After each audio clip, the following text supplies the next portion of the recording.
सदन में प्रधानमंत्री मोदी का ऐतिहासिक भाषण। एलपीजी पर छाती पीट रहे विपक्षियों को दिया करारा जवाब। युद्ध संकट के बीच सदन में मोदी का ऐसा भाषण आपने पहले कभी नहीं सुना होगा। माननीय अध्यक्ष जी, भारत में बड़ी मात्रा में कच्चा तेल, गैस और फर्टिलाइजर जैसी अनेक जरूरी चीजें हॉर्मुज स्ट्रेट के रास्ते से आती हैं।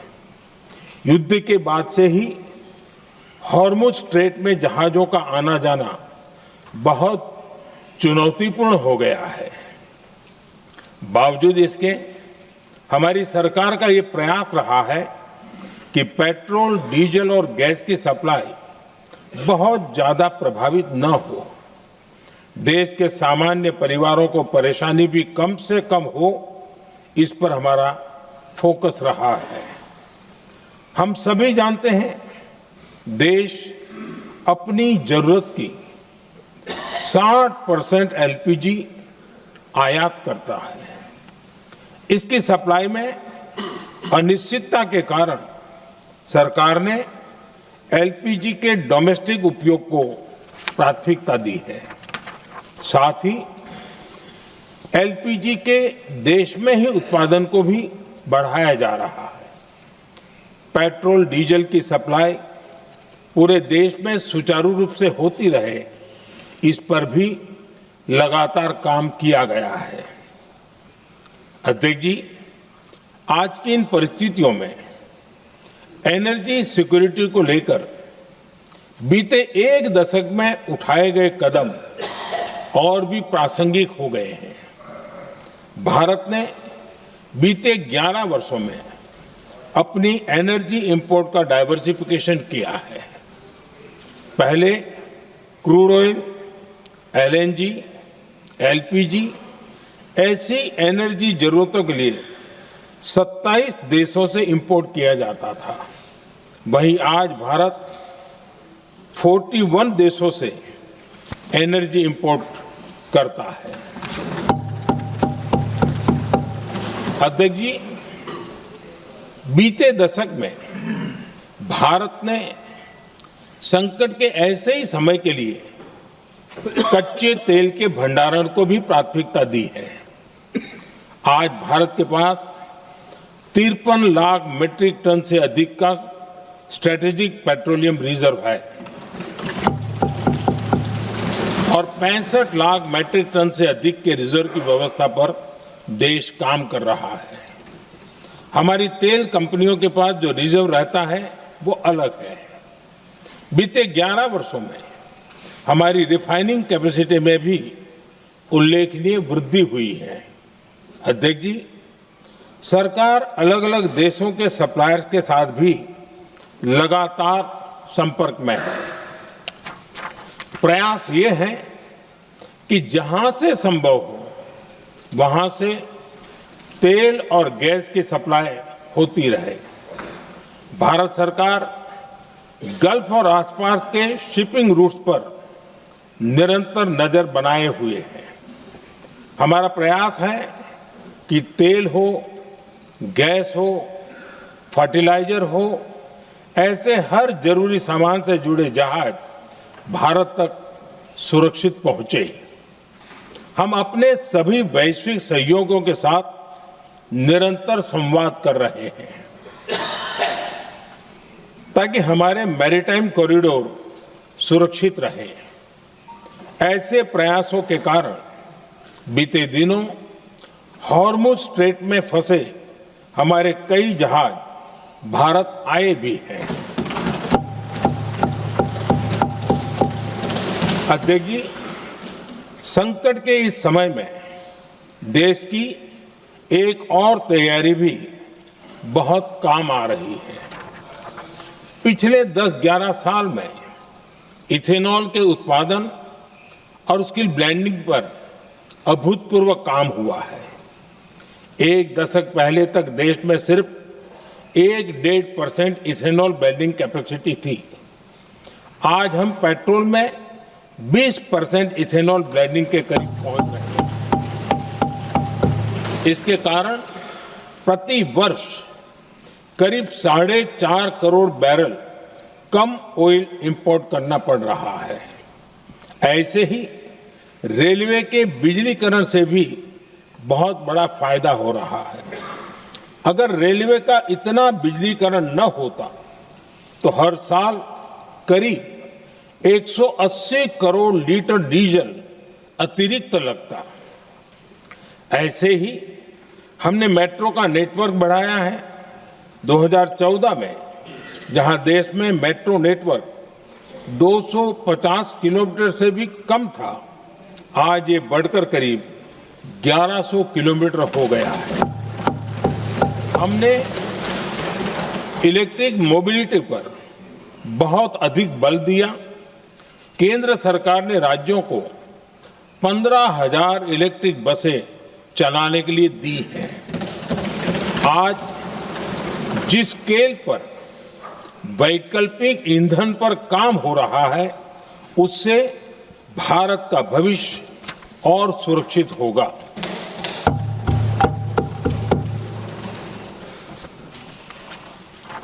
आदरणीय अध्यक्ष जी, हम जानते हैं कि एनर्जी आज इकोनॉमी की रीढ़ है और ग्लोबल एनर्जी नीड्स को पूरा करने वाला एक बड़ा सोर्स वेस्ट एशिया है।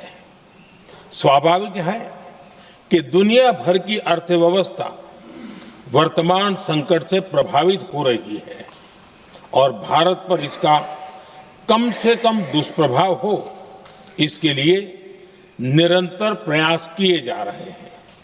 सरकार इसके शॉर्ट टर्म, मीडियम टर्म और लॉन्ग टर्म ऐसे हर असर के लिए एक रणनीति के साथ काम कर रही है। आज भारत की इकोनॉमी के फंडामेंटल्स मजबूत है। इससे भी देश को बहुत मदद मिली है। हम हर सेक्टर के स्टेक होल्डर्स के साथ चर्चा कर रहे हैं। जहां भी जरूरत है उस सेक्टर को आवश्यक सपोर्ट दिया जा रहा है। भारत सरकार ने एक इंटर मिनिस्ट्रियल ग्रुप भी बनाया है। ये ग्रुप हर रोज मिलता है और हमारे इंपोर्ट एक्सपोर्ट में आने वाली हर दिक्कत का आकलन करता है और ये ग्रुप आवश्यक समाधान पर भी निरंतर काम करता है। मुझे पूरा भरोसा है कि सरकार और इंडस्ट्री के साझा प्रयासों से हम परिस्थितियों का बेहतर सामना कर पाएंगे। माननीय अध्यक्ष जी, एक बड़ा सवाल ये है कि युद्ध का खेती पर क्या प्रभाव होगा। देश के किसानों ने हमारे अन्न के भंडार भर रखे हैं, इसलिए भारत के पास पर्याप्त खाद्यान्न है। हमारा ये भी प्रयास है कि खरीफ सीजन की ठीक से बुआई हो सके। सरकार ने बीते सालों में आपात स्थिति से निपटने के लिए खाद की पर्याप्त व्यवस्था भी की है। अतीत में भी हमारी सरकार ने दुनिया के संकटों का बोझ किसानों पर नहीं पड़ने दिया था। कोरोना और उस समय के युद्धों के दौरान उस समय भी ग्लोबल सप्लाई चेन में डिस्टरप्शन आ गई थी। दुनिया के बाजार में यूरिया की एक बोरी 3,000 रुपये तक पहुंच गई, लेकिन भारत के किसानों को वही बोरी 300 रुपये से भी कम कीमत में उपलब्ध कराई गई। अध्यक्ष जी, देश के किसानों को इस प्रकार के संकटों से बचाने के लिए भी बीते वर्षों में अनेक कदम उठाए गए हैं। पिछले एक दशक में देश में 6 यूरिया प्लांट शुरू किए गए हैं। इससे सालाना 76 लाख मैट्रिक टन से अधिक की यूरिया प्रोडक्शन कैपेसिटी जुड़ी है। इस दौरान डीएपी और एनपीकेएस जैसी खाद का घरेलू उत्पादन भी करीब 50 लाख मैट्रिक टन बढ़ाया गया है। इतना ही नहीं, तेल और गैस की तरह खाद के आयात को भी डाइवर्सिफाई किया गया है। ऐसे ही डीएपी और एनपीके के आयात के लिए भी हमने अपने विकल्पों को विस्तार किया है। अध्यक्ष जी, सरकार ने देश के किसानों को made in India nano urea का विकल्प भी दिया है। सरकार किसानों को प्राकृतिक खेती के लिए भी प्रोत्साहित कर रही है।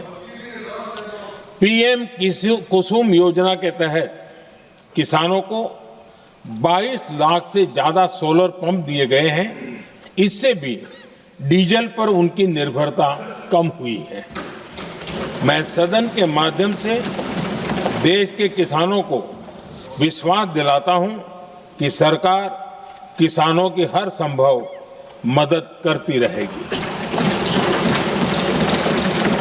आदरणीय अध्यक्ष जी, युद्ध का एक बहुत बड़ा चैलेंज ये भी है कि भारत में गर्मी का मौसम शुरू हो रहा है। आने वाले समय में बढ़ती गर्मी के साथ बिजली की डिमांड बढ़ती जाएगी। फिलहाल देश के सभी पावर प्लांट्स के पर्याप्त कोल स्टॉक उपलब्ध है। भारत ने लगातार दूसरे साल 100 करोड़ टन कोयला उत्पादन करने का रिकॉर्ड बनाया है। पावर जनरेशन से लेकर पावर सप्लाई तक के हमारे सभी सिस्टम की निरंतर मॉनिटरिंग भी की जा रही है और सरकार की तैयारियां उसको रिन्यूएबल एनर्जी से भी मदद मिली है। बीते दशक में रिन्यूएबल एनर्जी की तरफ देश ने बड़े कदम उठाए हैं। आज हमारी total installed power generation capacity का आधा हिस्सा रिन्यूएबल सोर्स से आता है। हमारी कुल रिन्यूएबल क्षमता आज 250 गीगावाट के ऐतिहासिक आंकड़े को पार कर गई। बीते 11 वर्षों में देश ने अपनी सोलर पावर कैपेसिटी करीब 3 गीगावाट से बढ़ाकर 140 गीगावाट तक पहुंचाई है। बीते वर्षों में देश में करीब 40 लाख रूफटॉप सोलर लगे हैं। इसमें पीएम सूर्यघर मुफ्त बिजली योजना से भी लोगों को काफी मदद मिली है। गोवर्धन योजना के तहत देश में आज 200 कॉम्प्रेस्ड बायोगैस प्लांट भी काम करना शुरू कर चुके हैं। ये सारे प्रयास आज देश के बहुत काम आ रहे हैं। सरकार ने भविष्य की तैयारी और बढ़ाते हुए शांति एक्ट माध्यम से देश में न्यूक्लियर एनर्जी के उत्पादन को भी प्रोत्साहित किया है। कुछ ही दिन पहले small hydro power development scheme को भी हरी झंडी दी गई है, जिससे अगले 5 वर्षों में 1500 मेगावाट नई हाइड्रो पावर कैपेसिटी जोड़ी जाएगी। आदरणीय अध्यक्ष जी, जहां तक डिप्लोमेसी की बात है, भारत की भूमिका स्पष्ट है। शुरुआत से ही हमने इस संघर्ष को लेकर अपनी गहरी चिंता व्यक्त की है। मैंने स्वयं भी पश्चिम एशिया की सभी संबंधित नेताओं से बातचीत की है। मैंने सभी से तनाव को कम करने और इस संघर्ष को खत्म करने का आग्रह किया है।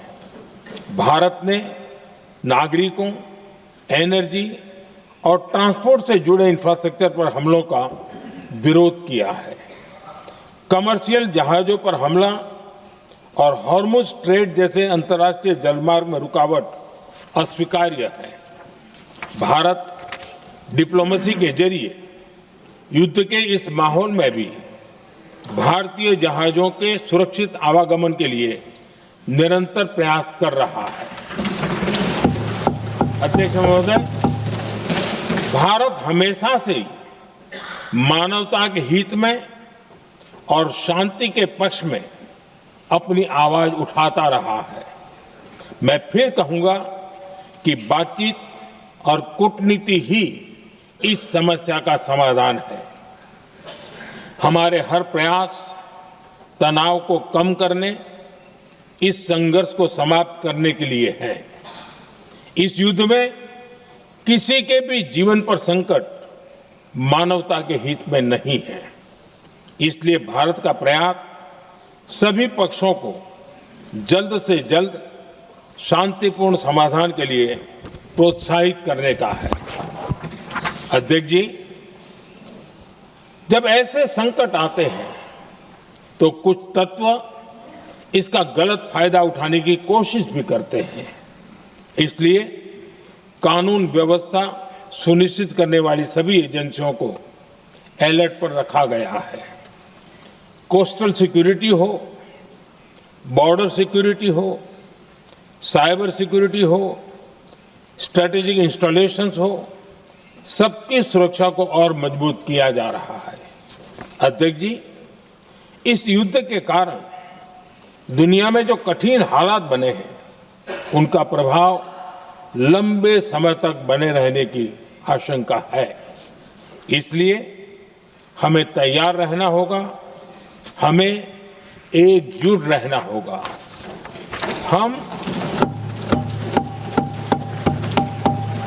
हम कोरोना के समय भी एकजुटता से ऐसी चुनौतियों का सामना कर चुके हैं। अब हमें फिर से उसी तरह तैयार रहने की आवश्यकता है। धीरज के साथ, संयम के साथ, शांत मन से हमें हर चुनौती का मुकाबला करना है और यही हमारी पहचान है, यही हमारी ताकत है। और हां, हमें बहुत सावधान और सतर्क भी रहना है। हालात का फायदा उठाने वाले झूठ फैलाने का प्रयास करेंगे, ऐसे लोगों की कोशिशों को सफल नहीं होने देना है। मैं देश की सभी राज्य सरकारों से भी इस सदन के माध्यम से आग्रह करूंगा, ऐसे समय में कालाबाजारी करने वाले, जमाखोरी करने वाले एक्टिव हो जाते हैं। इसके लिए कड़ी मॉनिटरिंग जरूरी है।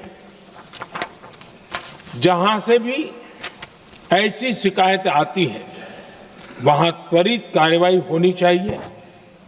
देश की हर सरकार और देश का हर नागरिक जब मिलकर चलेंगे तो हम हर चुनौती को चुनौती दे सकते हैं।